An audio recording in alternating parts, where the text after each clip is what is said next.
Good evening. Welcome to our fourth evening in a series of lectures that we call Form, Energy, and Humanism. After the lecture this evening, in lieu of a question period, we will again adjourn to the Architecture Gallery.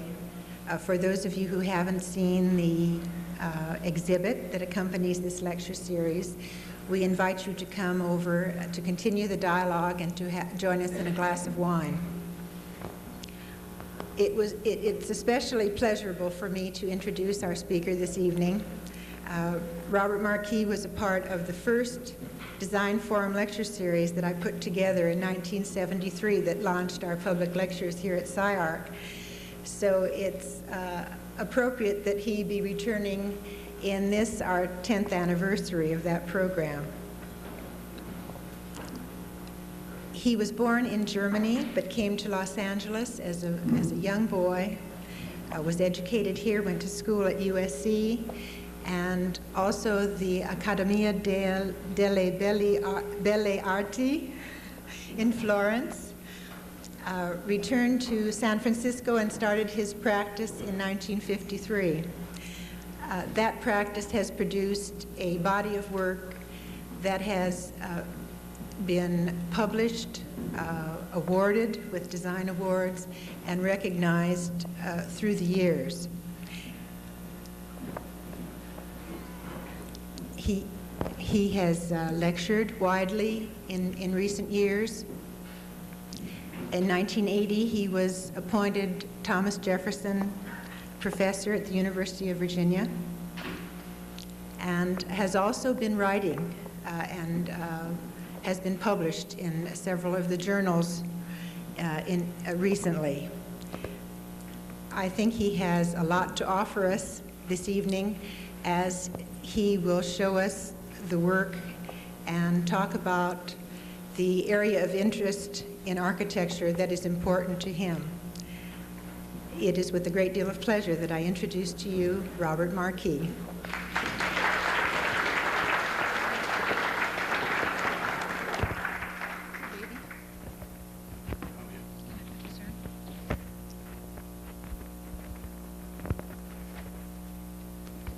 Does this work?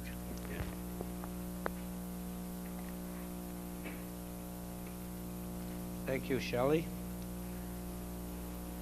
It's a pleasure to be here. Ray and Shelly are old friends. In a way, I feel part of this school because I lived through the exciting and traumatic period when they first started the school. As Shelly mentioned, I spoke here in 1973. I was such a rousing success then that they couldn't wait to get me back, you see. So here I am nine years later. I'm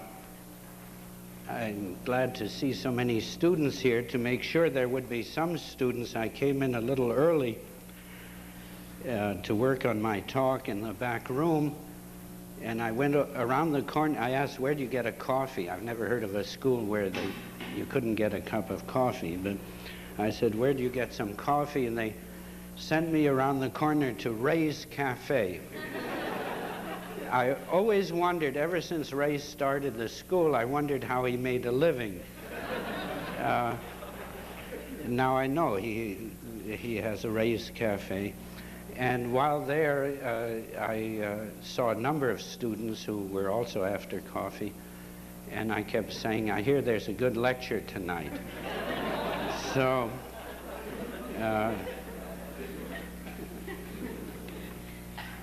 actually tonight I would like to show you some of our work, discuss the major principles and ideas that have governed these jobs, and hopefully from this our concerns, and when I speak about concerns I mean, of course, beyond meeting the program and function and budget as all architects do.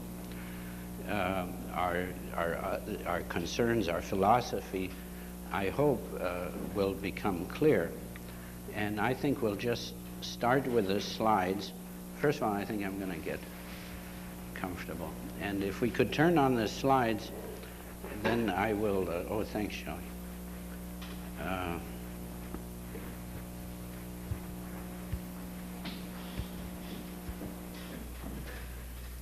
Trouble is, I now gave you my jacket, which has my cigars in it, but that's all right.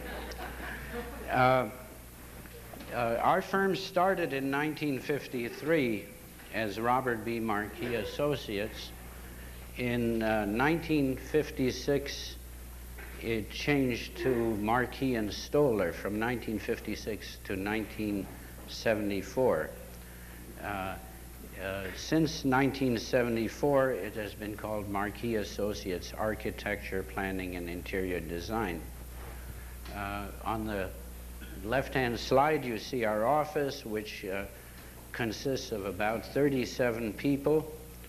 At this point, there are 11 architects, 11 draftspersons, 10 interior designers, 5 in administration, and 2 apprentices. There are 5 partners, shown in the other picture, 2 of whom are women. Kathy Simon teaches at the University of California School of Architecture in Berkeley. Peter Winkelstein and I are the 2 old men. Jim Caldwell's one of our young partners, and Phyllis Martinvegi is the partner in charge of the interior design. I'm often asked how we design buildings with 5 opinionated, talented, headstrong individuals. And the answer I like to give is with a great deal of difficulty. However, if you're really interested in how we do it, I wrote an article in the Architecture California, October 1981, that discusses the problem. Seriously, what we try to do is to develop a uniform and clear approach to design by agreeing on a set of principles, a philosophy, if you will. It's not easy to do. The principles have slowly developed and changed and have been refined over the last 30 years. They're constantly being changed and constantly being challenged. I'd like to show you a set of houses, to begin with, that span a period from 1960 to 1981. This first house is one in Mill Valley. Our concern has always been for the context of the site. That is to say, clearly things like view, orientation, topography, prevailing winds. We were, as many architects in Northern California, we were heavily influenced by the Japanese, by Maybeck, Green and Green, by Bill Wurster. In fact, it was called, at that time, a Bay Area style. This is a house in Mill Valley, and the other is a little vacation house at the Sea Ranch. Now, in spite of what you may have read by Tom Wolfe, we considered ourselves modern architects, but we didn't design in the international style. What you see here is a house in Mill Valley, which is probably the closest thing we've come to a glass box, and it probably owes more to the New England salt box than it does to the glass box. This is a house which is in the city, so here we start to think about context in an urban setting. Of course, like all architects, besides being influenced by the environment, by the regionalism, we're also influenced by the thinking of other architects. And And so I've always admired the work of Ray Kappe, and at one time in my life I thought I would try to design a Kappe house. So here's my ode to Ray Kappe here. I found out it's much more difficult than it looked, and I never tried it again. So this is the last house in the series. It was finished 2-3 years ago in Millbrook, New York, and now added to our concerns is a concern for energy conservation. And you have a house here that has a clear story that opens, and the sliding doors at the bottom, so that there's a Venturi effect that you get for cooling the house. And there is, of course, the greenhouse effect to capture the winter sun, the solarium. As we started to obtain commissions in the city, we began to interpret context in a much broader sense. And that is to say that we began to consider context in terms of the fabric of the city itself, the continuity of streets, scale, and the texture of the city. And one of the first projects that we did in that vein was in 1963, almost 20 years ago, the St. Francis Square project. This was in a redevelopment area of San Francisco. The idea was to keep low and middle income families in the city, to keep them from moving to the suburbs. It was probably one of the first high-density, low-rise projects to be built in the country, and it actually set the pattern for all future work in the redevelopment areas of San Francisco. In its context, then, we started to look at architecture less as a solitary object, as a piece of sculpture on its own, but we started to interpret context in terms of the city. So the theme of Victorian bay windows in San Francisco, the rectilinear patterns of streets, and so forth began to influence us very much.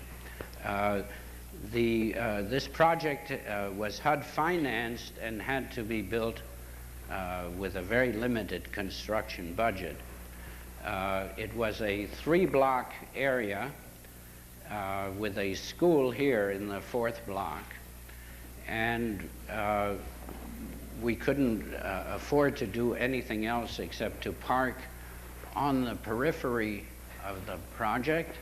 There was a YMCA in this block, and what we did was to try to turn the project inwards. The units are through units with a central stair, so there are actually 6 units, 2 on the ground floor, 2 on the next 2 floors, with a central stair through unit, so that the balconies where the living room is, which are those bays, can face onto the inner court. And it was based, in those days there had been very little work that we could research, and it was based to a large extent on the writings of Jane Jacobs and the sort of concept of eyes on the street that Jane Jacobs wrote about. Oscar Newman, in his book Defensible Space, then analyzed this project and found that the kind of sense of territoriality that developed was of an enormous benefit to make a secure and habitable environment. We were also aided a great deal by the sociologically sound management of the project. It was totally integrated. It was sponsored by a pension fund of the ship owners and the Longshoremen's Union.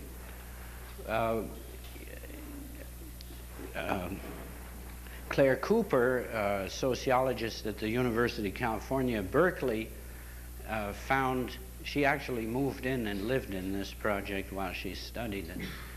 And she found that some very interesting things, for example, a sense of neighborhood in these units. The people that live in this block think they're a lot better than the people who live in that block.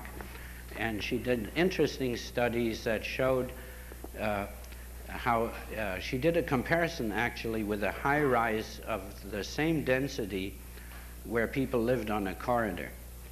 And as sociologists will, you know, they won't ask you, do you like living here? Because you don't get a straight answer. But they ask questions like, if your child is sick and you need someone to help, is there anyone you can call on? And she discovered that in the high-rise building with the equal number of families living on a corridor, the response was very low, and in this project it was very successful. The project's now 20 years old, and if you come to San Francisco, you should visit it because it's grown up. By the way, it's cooperative, which helps very much in the way it's maintained and cared for, because the people who live there have a stake in it. But I don't recommend you walk around 2 blocks further down, but it's perfectly safe, according to Oscar Newman and myself, to walk through this project. One of the things that helped to make it successful was the closing of the street. It's interesting, when you're a young architect and naive, you think there's nothing of closing streets. We found out that just about everybody imaginable has a vested interest in the street. The taxi drivers, the mail carriers, the fire department. And we solved that problem with this very large sidewalk that you see there, which has bollards at the end, so at least the fire department can run through the place. Another interesting aspect is how in a successful project, if you provide the possibility, the room, for the people who live there to take possession. The slide on your left shows someone who has turned their balcony into a little ethnic shrine of some sort. There are all sorts of the ground floor units have gardens, and there are all kinds of their Japanese gardens, Italian gardens. We also had no money for good place sculpture, and the original project had very conventional slides and jungle gyms in the center of each courtyard. Now, what you see in the slide on your right is a place sculpture actually built by the residents of the project. Now, it looks pretty sophisticated, and that's because it was designed by a young architect. One of the ironies of this project was that it was designed primarily for longshoremen, but under the HUD financing limitations, longshoremen made too much money to live there. But architects now, they qualify readily for this.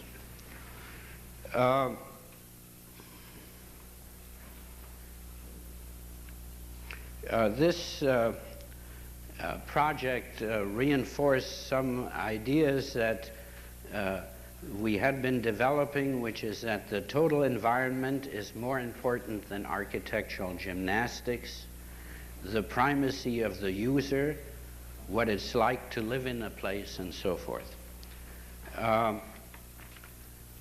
The success of this project heightened our concern and our reputation for social concerns and architectural relevance as concerns society, and it led to a great many jobs in low and middle income housing.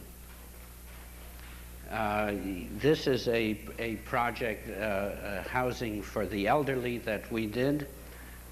We found very quickly that any kind of high-rise housing is enormously unsuccessful for families and for family living, but turns out to be very successful for the elderly.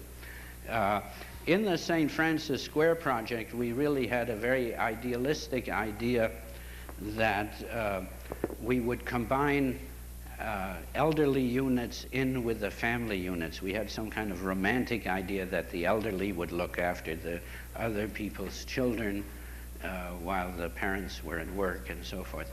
The truth of the matter is that the elderly in general, we've found, feel threatened by the young people. They don't like the noise, and so the elderly can be housed very successfully. They're about the elderly and the rich are the only people you can house successfully in high-rise. The reason you can house the rich successfully in high-rise is because they have so many options. On the weekend, they can go to their country club, they can send their children don't have to play in the center of the thing, they can send their children to day camp or whatever. And so they can live in a high-rise. But poor people and middle-income people need a place to barbecue, they need a place for the children to play.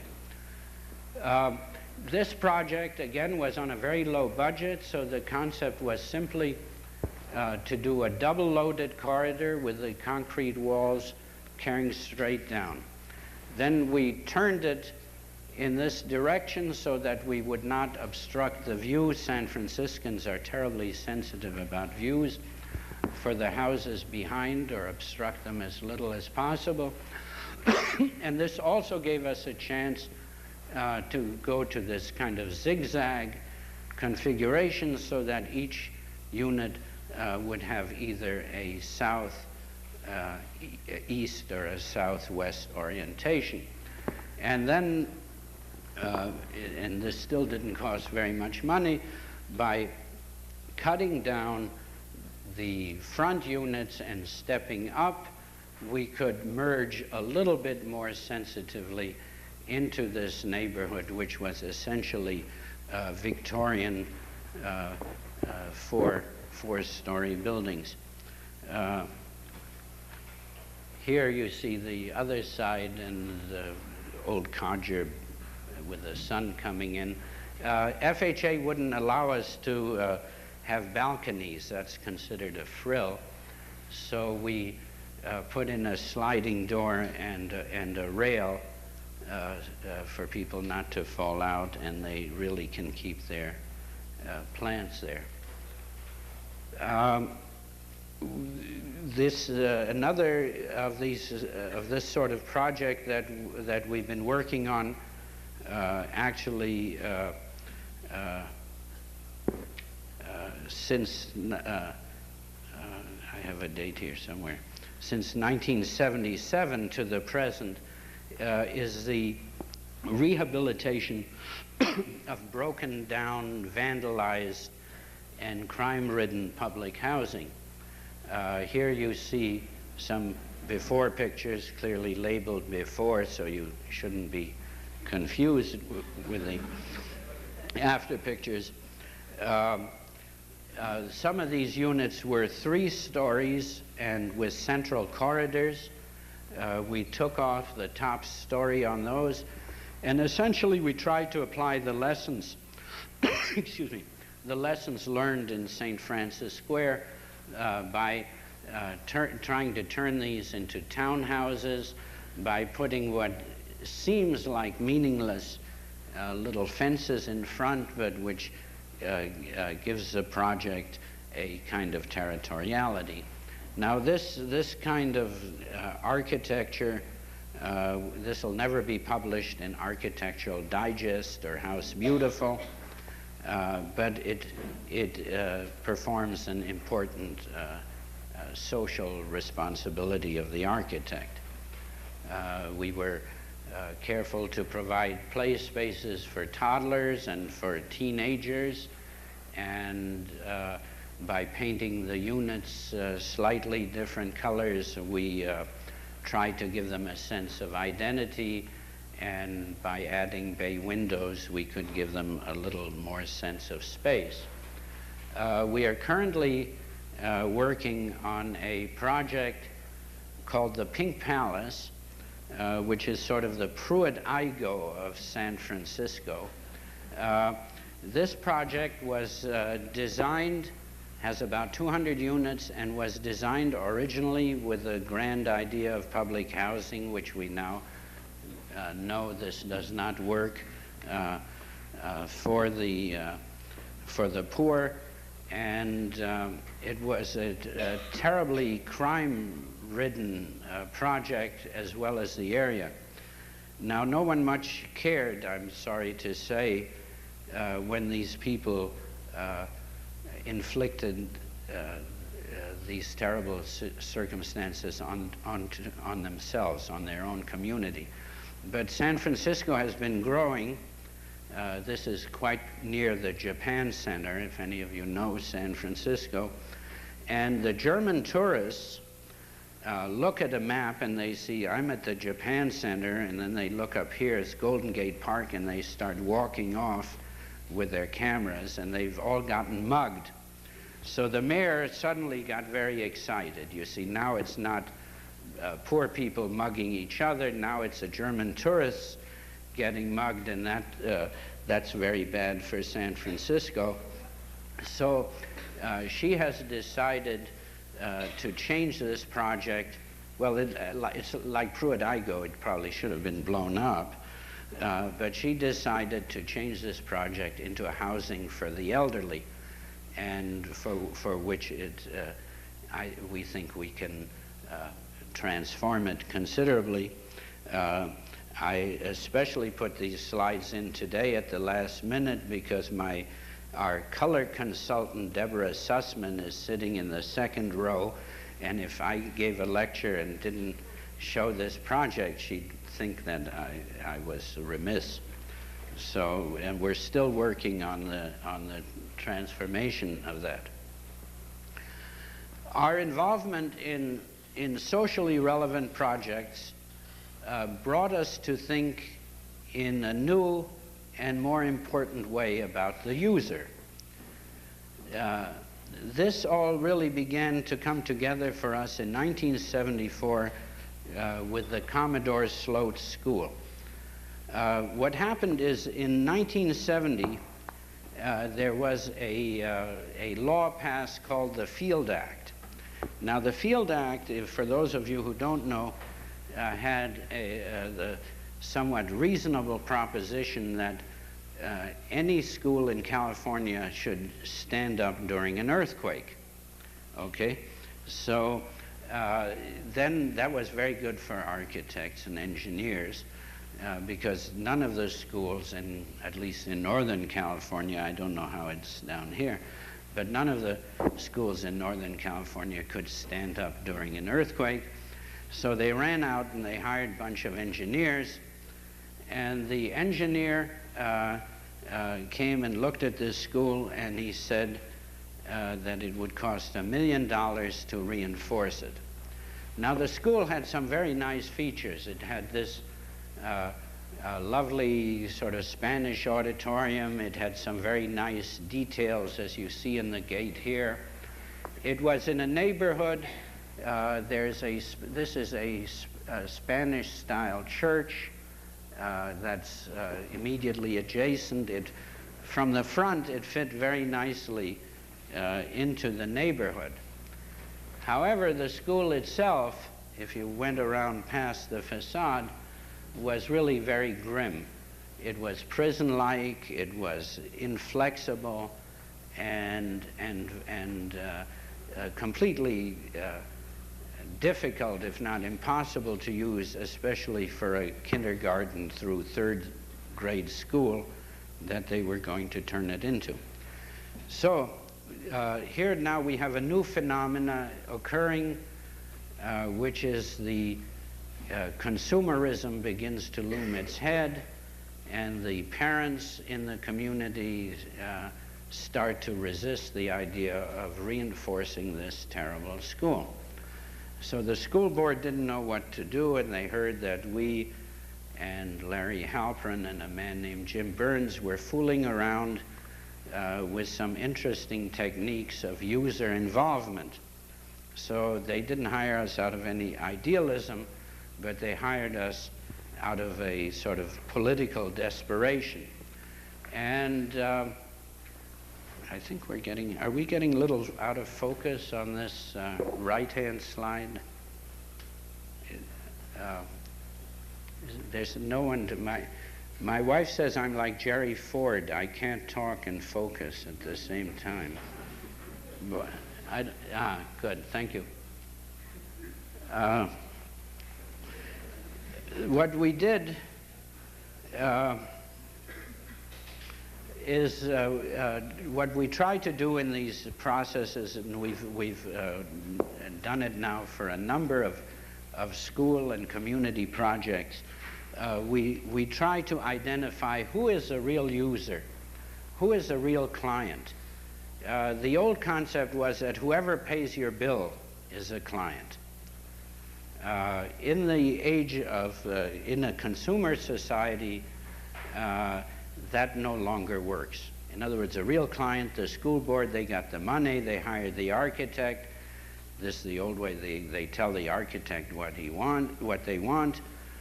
The architect makes some beautiful renderings, puts on his three-piece suit and gets up before the community and says, this is what you need. The community says, no, we want to be involved. So this is a process. Sometimes it's a 2-day workshop. Sometimes it's 1 day, depends on the problem. This is a way, it's no substitution for anything else. It's no magic. The user doesn't end up designing the building, but it is a way to arrive at consensus. And if you can't arrive at consensus, it's a way of arriving at what the differences are, which helps you deal with the problems. And sometimes they're written out, sometimes they're put in graphic form, they're talked about and voted on. In this case, because it was kindergarten through third grade, we couldn't have the student participate, so we got a graduate of the school to act as a surrogate student. Out of this workshop, this is an exercise in listing priorities because you don't want to raise expectations. Out of this workshop came a number of ideas, a consensus, if you will. One was that the auditorium was very much used by the community and there was a very sentimental attachment to the auditorium.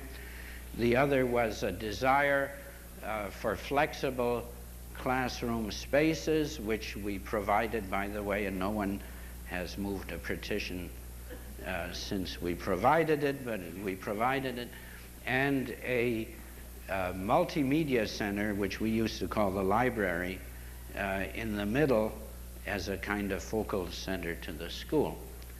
After we did the workshop, we developed a number of alternative schemes, all of which recognize the desire to save the auditorium. So here's a scheme that saves the auditorium in one wing and adds some new pods. This was a scheme because there was a lot of room on the site that built an entirely new school and saved the auditorium for some kind of community facility. After people go through a workshop, they become very sophisticated clients. It's remarkable. And when you first start, The parents want to talk about security, and the teachers want to talk about storage space and toilets. After they've been through a workshop, they can really begin to talk about concepts. Later on, they go back and talk about storage space, which is okay. It became, and we did these and priced out the different alternatives. It became very clear that the parents preferred the scheme on the right, which would give them a new school, but they were sufficiently savvy politically to realize that they might lose control of their beloved auditorium and that it would fall into bad hands or disreputable people would come and use it. So what we ended up with was designing a scheme where the auditorium and some of these facilities were saved and the new part of the school was added, and it would only cost $2 million instead of the $1 million that it cost to reinforce the school, and they managed to get it through. You will also see here a kind of organization that began to interest us sometime before, which is a kind of using circulation as a form determinant. And the concept here uses the corridors, if you will, a little bit like streets, and then the central court in the middle becomes sort of the town plaza. The media center and the cafeteria are off of it, and the flexible classroom elements that are grouped about each have their own little courtyard, little neighborhood open space. The forms, here's the auditorium that we saved and the new school added onto it. The forms, the stucco with the arches and the round forms were, we felt, very much grew out of the context, the neighborhood that the building was in. If you look at this slide, you can see in the background these sort of stucco bungalow houses that have arches, they have round openings, and so forth. There's an interesting aside here that very often when the architect works with a certain kind of imagery, here we have an imagery that comes out of context, the user sometimes will impose his own imagery. Now what happened here, which is kind of fun, is that the school's called Commodore Sloat. I don't know how many of you know Commodore Sloat was a naval gentleman who discovered Monterey. So we designed the school for the reasons I just told you, but for the opening of the school, they decided to get a Coast Guard band.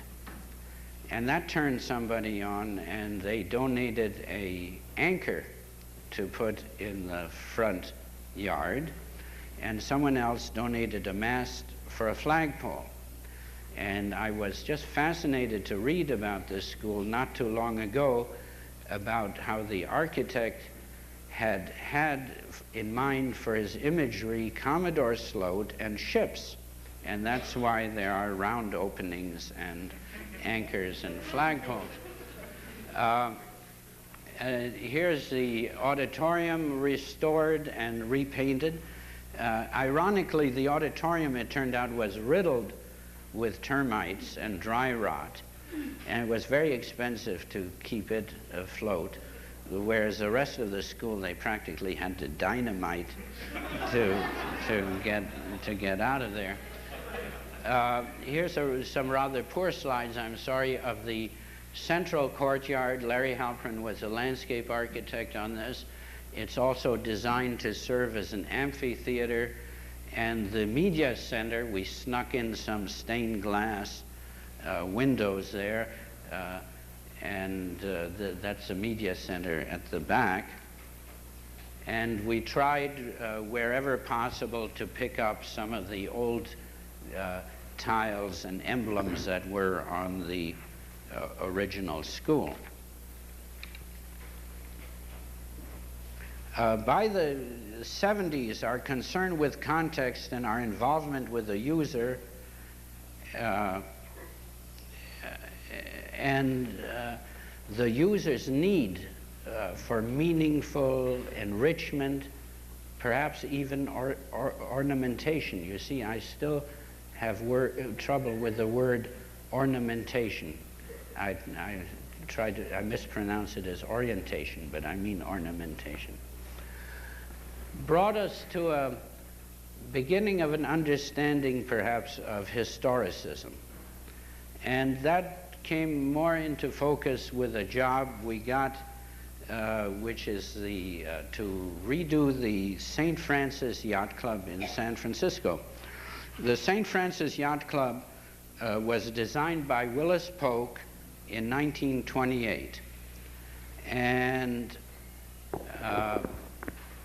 everything except that wing and some of this stuff burned down in a very tragic fire in 1976.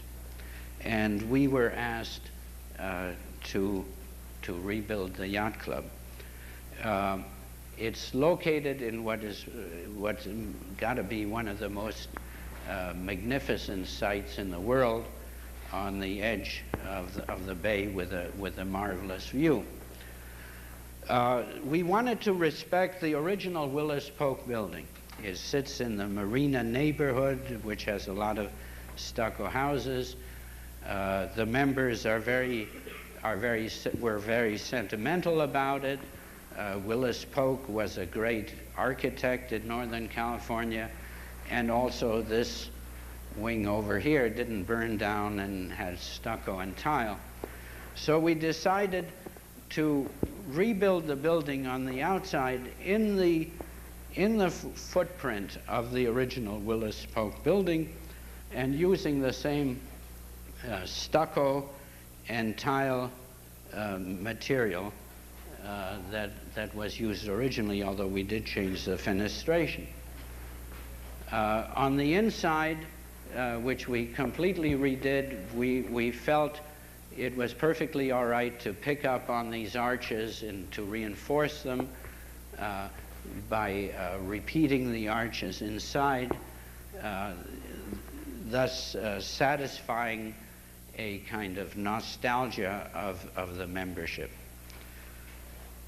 What we find here then is that we found that we could start to think in terms of historic references, and in a way I think we have a small debt to the postmodernists, because I don't think 10 years earlier we could have dealt with these kind of materials and forms. However, we feel, or at least I feel, that the historicism that you use must be meaningful. It must be meaningful to the user. In this case, it's meaningful because it was originally a Willis Polk building. It's meaningful because it plays on the recollection of the user. In other words, I could not design a building that was inspired by Schinkel unless it was in the same country. Was it Germany that Schinkel went? Unless it was in Germany. And I feel that esoteric, intellectual, historic references that are not meaningful to the user, to my puritanical way of thinking, are wrong. And it's sort of an architecture should be fun but not funny attitude, I guess. This inclination is just getting its test now in a building that started construction last week, which is a new building for Stanford University, a music building. Stanford University has a long and rich tradition, which was started by the original quad designed by H.H. Richardson in 1890. which you see on your left-hand slide.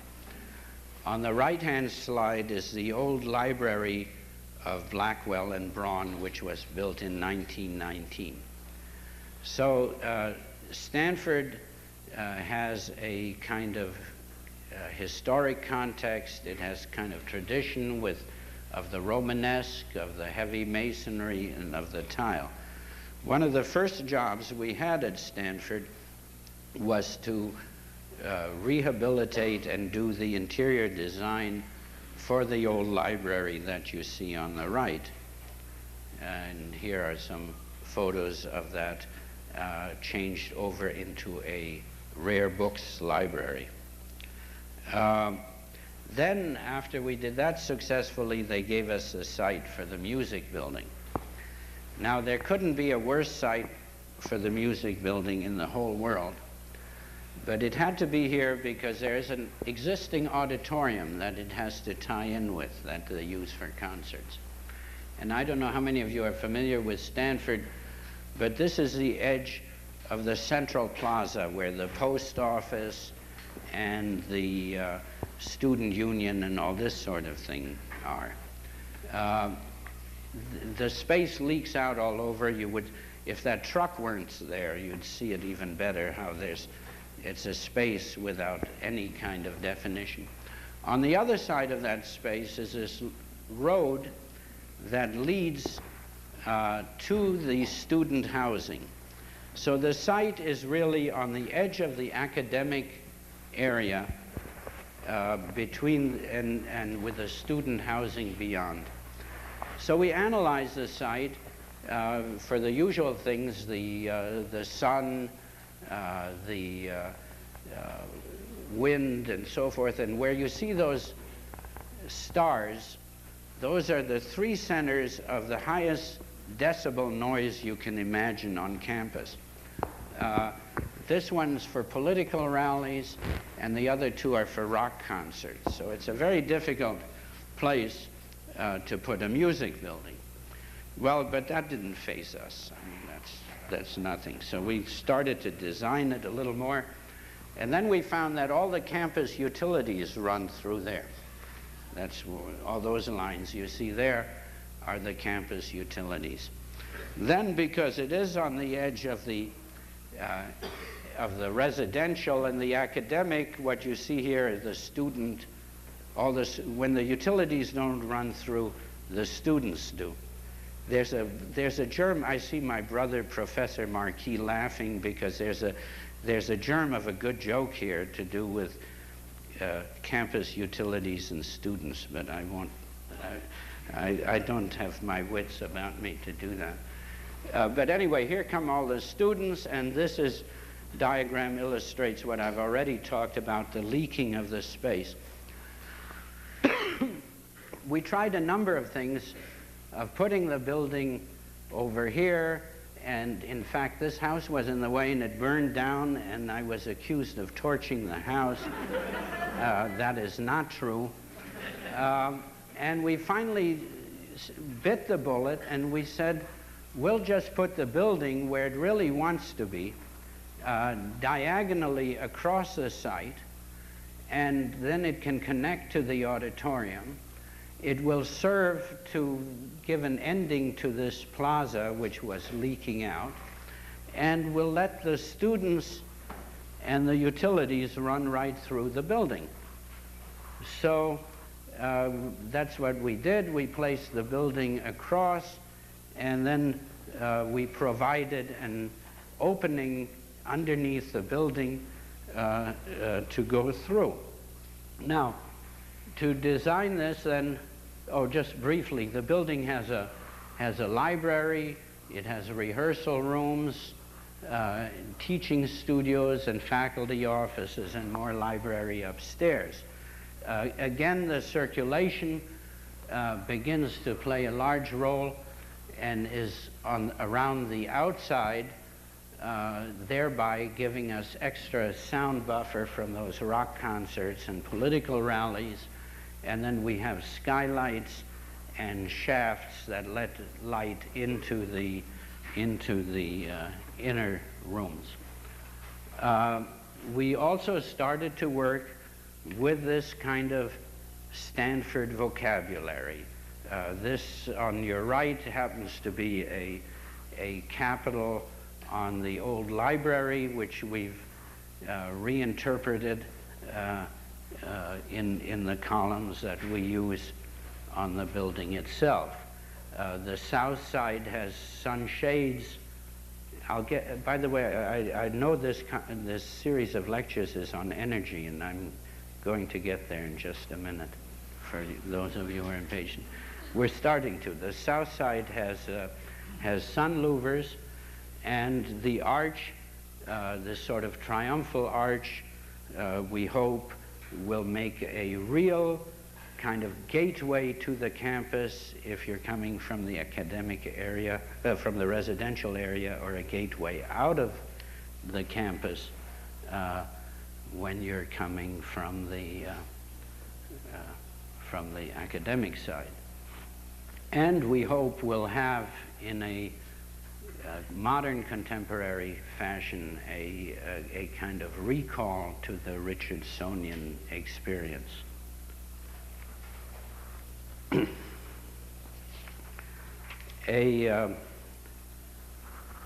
Something along similar lines is a project that we're currently working on for the San Francisco Zoo. We've been commissioned to design the new primate discovery center. I like the idea that we're also doing some houses for very rich people. And I like the idea that we're doing houses for very poor people, houses for very rich people, and houses for the monkeys. I don't know, that appeals to me a great deal. The Primate Discovery Center houses monkeys. And we went and visited zoos all over the world, and we find that the most recent thinking in the zoos is to put the monkeys in a very naturalistic setting, and to have nets in sort of tent-like shapes, and to have wooden poles and things of that sort. There's a danger with that it can get sort of Disneyland, and it's also very appropriate in places like San Diego, where you have huge zoos. San Francisco is a relatively small urban zoo, and we thought that if we're going to look for context or historic references, that we would rather look to things like the conservatory in Golden Gate Park. So we reluctantly gave up the Africa world image, and we started to go to a more conservatory image. The project itself, it's interesting about zoos. A few years ago, zoos, the ideal zoo had 2 of each species. So if you had monkeys, you tried to have 75 different varieties of monkeys, 2 each. The idea today is more along the lines of conservation, breeding, and education. So this, by the way, the gorillas are not part of this exhibit, but this exhibit will only house 15 species. But the 15 species are selected in such a way to represent the evolution of the primate. It's starting with a little thing called a tree shrew, which doesn't look like a monkey at all, but they believe was the first primate. This is an existing moat that we're remodeling. This is a new moat we're adding. And this is a series of cages that will house monkeys.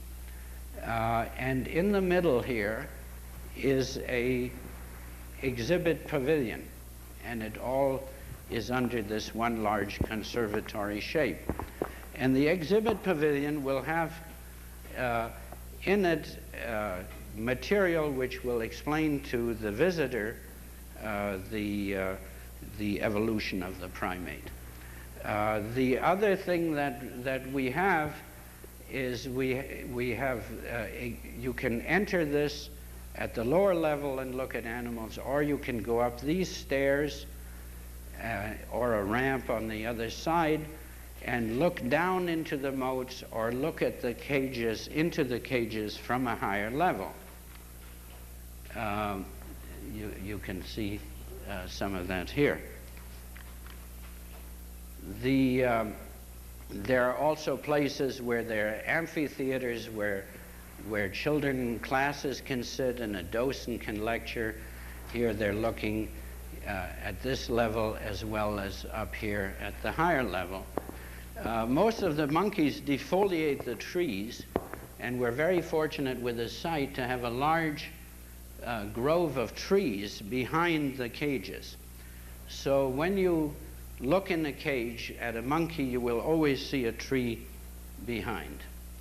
Now, what we also do is we have a lot of trees growing through the building itself, so that when the monkey sees you, he also sees you in the trees.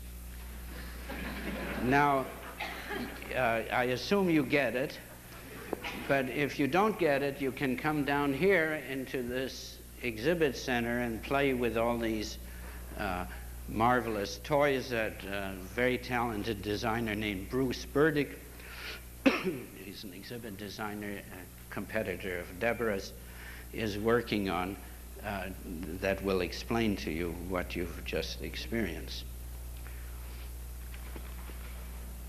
Okay.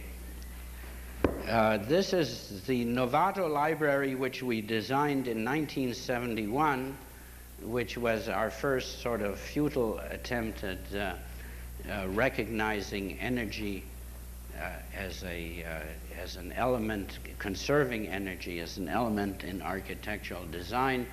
The building is designed around a central court and is bermed on the outside. Some years later, and just completed, we did a slightly larger version of this same building. This is a new library at Cal Poly, which is also organized around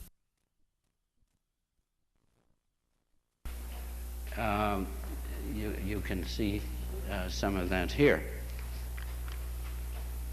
There are also places where there are amphitheaters where children classes can sit and a docent can lecture. Here they're looking at this level as well as up here at the higher level. Most of the monkeys defoliate the trees, and we're very fortunate with this site to have a large grove of trees behind the cages. So when you look in a cage at a monkey, you will always see a tree behind. Now, what we also do is we have a lot of trees growing through the building itself, so that when the monkey sees you, he also sees you in the trees. Now, I assume you get it, but if you don't get it, you can come down here into this exhibit center and play with all these marvelous toys that a very talented designer named Bruce Burdick, he's an exhibit designer, a competitor of Deborah's, is working on that will explain to you what you've just experienced. Okay. This is the Novato Library, which we designed in 1971, which was our first sort of futile attempt at recognizing energy as an element, conserving energy as an element in architectural design. The building is designed around a central court and is bermed on the outside. Some years later, and just completed, we did a slightly larger version of this same building. This is a new library at Cal Poly, which is also organized around a central court. It was obviously too big to try and berm, so we used sunshades instead to control the light. The other problem was one of scale. This is a very large building, and we were trying to break down the scale. So we took the functions and put the least used functions on the top floor so that we could have the freedom of stepping the building. This is the central court on your right, and the information desk and the stairs starting here on the left and leading up. We did not want this building because it had to be a high-rise. We did not want this building to be just like an office building on many levels. So what we did is we hid the elevators in back so they'd be difficult for the students to find. And we used this stairway as a kind of street that runs up through the building as a unifying element. It's sort of an ode to alto, I guess, and to try and have the building work, a multi-level building work better and have it more tied together. There are reading terraces on the inside so that they're secure outdoor reading areas. And of course, the interior court brings natural light into the building. And of course, we must never lose sight of the user and the needs of the users. The slide on the right shows that we have not lost our concern for the needs of the students there in the library. Our big opportunity, and I think this is the last project I'm going to show you, so bear with me a little longer. Our big opportunity to combine many of the elements we had been developing came in 1977 when Sim van der Rijn was appointed state architect by Governor Brown for the series of buildings that are being built by the state of California. Now, I know you've had a lecture by the present state architect, Barry Wasserman, who has, I'm sure, given you some of the history of these projects. And I think next week my colleague and good friend Sam Davis is actually, he has made a study of about 5 of these buildings, or 7, I'm not sure how many, some of which are in the exhibit in model form.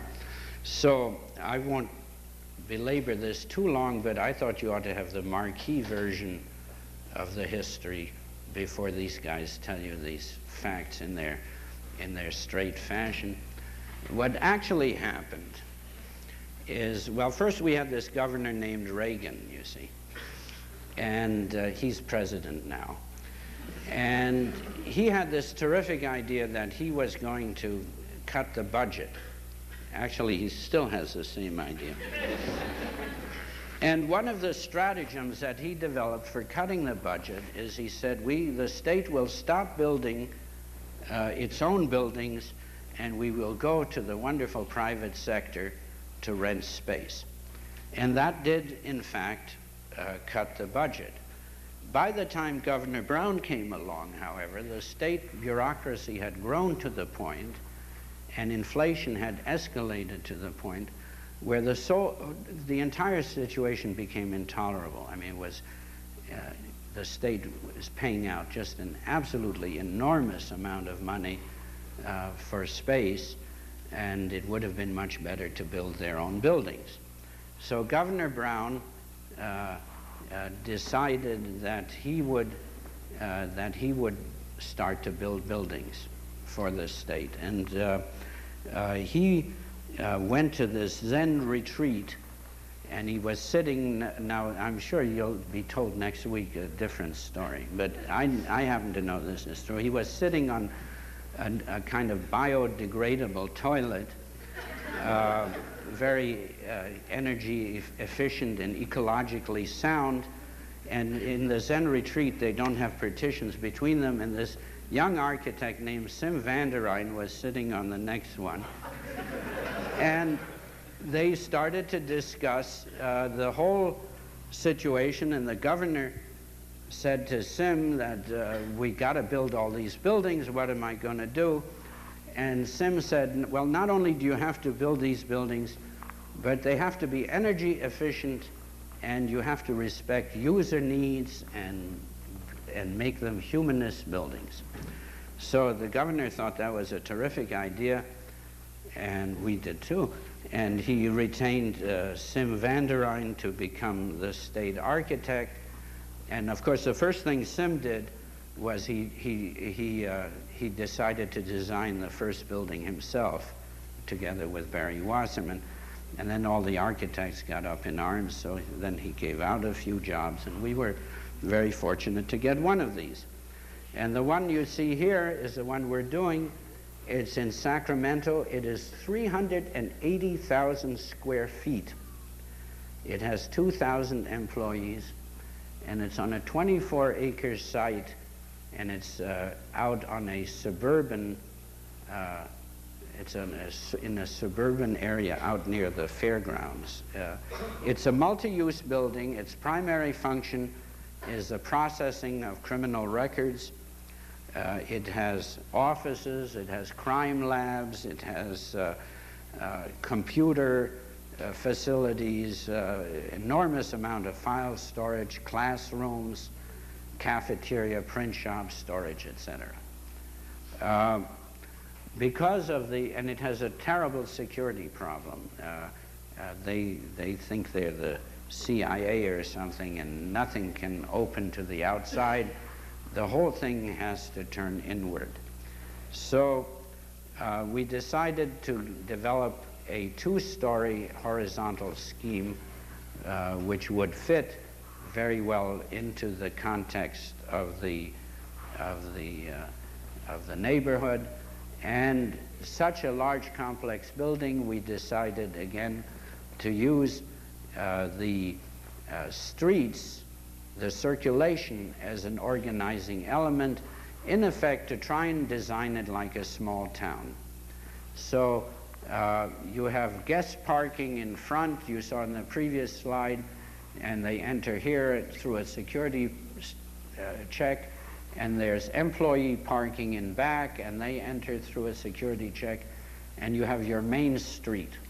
Off the main street there is a town square where the cafeteria and some of the more commonly used facilities are. And then from the main street there are side streets. The side streets lead to these small communities, which are the various functions. And in those communities there are again courtyards, because it's an inward turning building, but to let light and green space and that sort of thing into the building. So the circulation becomes an organizing element. It becomes a... Now, the climate in Sacramento is quite unique. San Francisco gets very foggy in the summer. You know, Mark Twain said the coldest winter day I ever spent was one summer in San Francisco. So it gets very cold in San Francisco, and it's very hot in Sacramento, and the heat rises during the daytime, and the cold air rushes into the Sacramento, and as you see in the diagram on your right, you get these enormous diurnal swings of temperature. We believe very much in the use of passive energy conservation, of using passive ideas in the design rather than relying on a great technological fix. And we really, with our energy consultant Fred Dubin, we hit on an idea for cooling this building, which is really nothing more than the old attic fan that you have in Sacramento buildings and have had for years. So what we do is, and in this way we utilize the streets. As you see in this section, at the end of the street, we have a large fan. Now this is just a simple low velocity fan. Now the using of night air to cool a building is not a new idea, but when you take cool night air and push it through the ducts, that in itself uses a great deal of energy.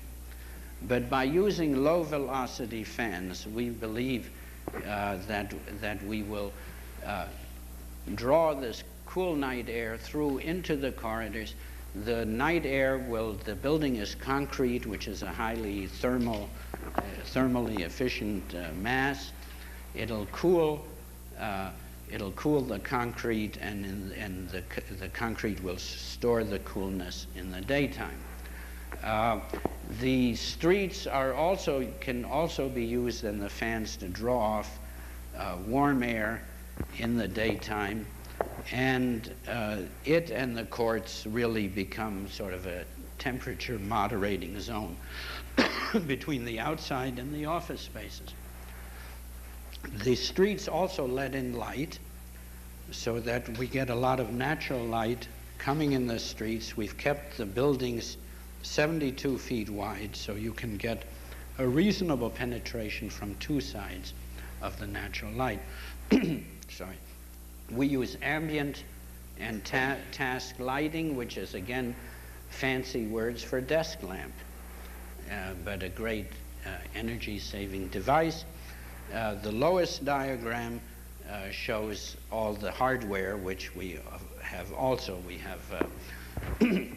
We have solar collectors for domestic hot water. We have double bundle condensers, and we store cold water and hot water. We use the heat from the computers, and we do all the normal mechanical things.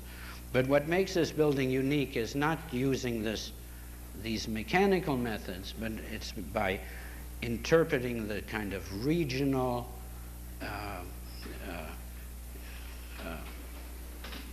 ideas of energy conservation, which are this is now a sketch of the building from the outside. This is one of the side streets under construction on your right. The side streets have large cutouts to let light down into the lower floors. Here's the central court in the rendering and under construction. This is one of the smaller courtyards, and in the first phase it's already being landscaped. So this building just received an Owens Corning Energy Award for 1981, even though it's not finished yet, and mostly on the basis that it is essentially the ideas that govern it are those of passive systems. When you talk about energy, you're always obliged to show a diagram. Here's the obligatory diagram. It shows the amount of BTUs square foot that a building of this kind would have used in the, quote, normal old days, what is permissible under Title 24, and the lowest bar, of course, shows what we will get, we hope. It's not finished yet. And Sam Davis, in his book, has recalculated this, and he actually says that we will use 38,000 BTUs a square foot, which is almost half of the state allowable. But the important part of this building, the important element here, is not just the conserving of energy, but how to provide a humane environment for those 2,000 people who are in this building at some of them at relatively dull jobs, and how to make their life a little better and a little richer. And energy conserving design is really a wonderful excuse for designing more humane buildings. Could I have the lights, please? I just want to do a little conclusion. Lights, lights. I hope that the show and my attempt at explanations, explaining our work illustrates our concerns, the principles that govern our work. We feel very strongly about designing in context, about regionalism. We feel that there is an important place for meaningful historicism, and I underline and try to underscore the term meaningful. We feel very strongly about user involvement, and this, I'm not talking just user needs, and not just functioning properly, but the enrichment of the experience of the environment of the user. We are interested in architectural elements such as structure, skin, circulation, energy conservation, anything we can use to arrive at form determinants, and we're interested in symbolism insofar as it can render a clear reading of the purpose and intent of the building. Essentially, we believe that architecture is a social art that is providing spaces and environment for society's needs. We believe that an architect serves society. One of the reasons architecture went as wrong as it did, or got as confused as it did, was that our generation was raised to believe we could change society. I believe very strongly that architects serve society, but that doesn't mean we have to serve the bad things in society. It doesn't mean we have to design McDonald's or Las Vegas Strip. We can serve society in its best and highest aspirations. When we study history, we study architecture because architecture has always served society. And that's how you understand a culture, is by studying its architecture. Finally, I think that we're embarking on a very exciting time. And if you agree with me that architecture reflects and serves society, then you must also see that there are serious and large societal forces that are going to influence architecture, and that the architects must respond to. When we talk about energy, it's too limiting. It's not just an energy shortage, but it's also loss. It's a scarcity of resources in general, loss of agricultural land, scarcity of materials. There's all the economic factors, of course, high interest rates. Another terribly important societal force, I feel, is the changing lifestyles and patterns. Longer life expectancy, elderly population, changing roles for women, family structures are changing, minorities are emerging. Changing population patterns. There are going to be entire shifts of population that are going to influence us. We're changing from an industrial society, everyone seems to agree, to an information society. That brings us into a whole other societal force, which is global interdependence. If we're not going to be an industrial society, who is? The third world countries. So the shift of industrial base, interdependence, sharing of resources, the whole question of the haves and the have-nots. These are some of the forces, and we could spend a long time talking about them, that I feel the architect is going to have to respond to, especially this generation of architects who are still students here. And I think society will force us all to respond. And I don't think society will long support our present self-indulgence. And on that highly moralistic note, I want to thank you all, and as Shelly said, I will answer questions in the gallery. I think that's a device to get us all into the gallery.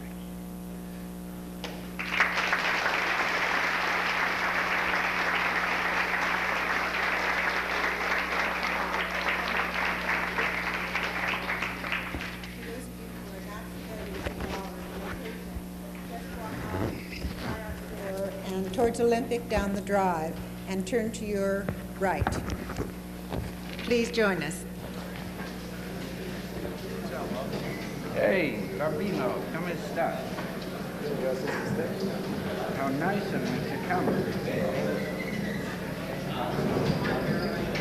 How nice of you to come here, old Uncle Bob. Yeah, I wanted to see you. I didn't know. My mom just mentioned it, so my brother got some dinner and we came down.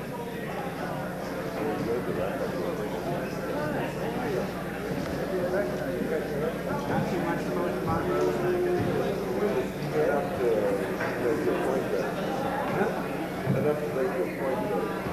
Very nice. Why can't I choke on the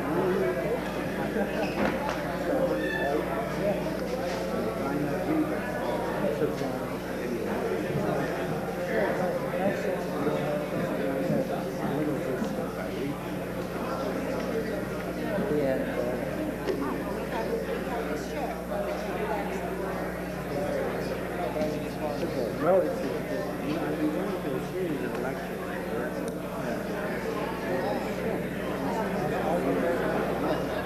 How come you were going to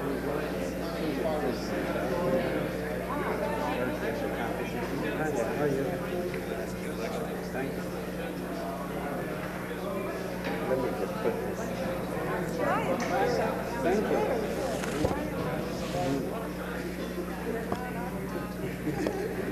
I